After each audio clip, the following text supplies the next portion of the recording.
Hindi naman natin hinihiling na makatagpo ng perpektong tao.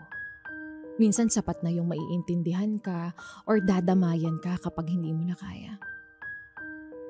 Heto na, ang Laika Barista Moments nating pinamagatang emotional intelligence.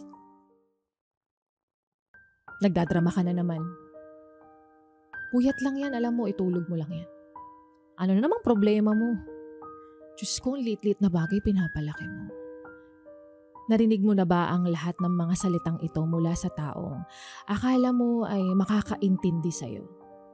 Yung inaasahan mong magiging karamay mo sa mga panahong hindi ka okay. Totoo nga ba na hindi ka magme-make sense sa taong mababa ang emotional intelligence? Na tuwing sinusubukan mong sabihin yung nararamdaman mo, palaging nauuwi sa hindi pagkakaintindihan. Nai-invalidate ka, lagi kang makikitang overreacting o asking for too much. Pero paano kung you're not asking for too much? You're just asking the wrong person. At hindi lang ito sa romantic relationships nangyayari.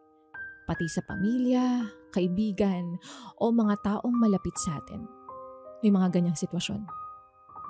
You will always be seen as an emotional person, not as a person who has valid emotions.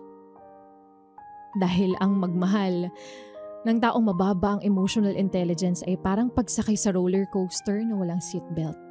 Nakakatakot, delikado, pero minsan nakaka-excite, nakakakilig din.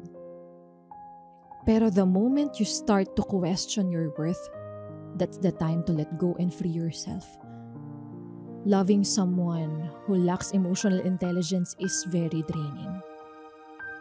Sana, isang araw, makatagpo ka ng taong alam kapag pagod ka lang, yung may pinagdaraanan ka at nauunawaan nilang hindi mo kayang maging matatag ngayon pero lagi ka pa rin nilang maiintindihan. Yung tipong bago matulog, they make sure you're okay. They give you the assurance you need so you won't feel alone.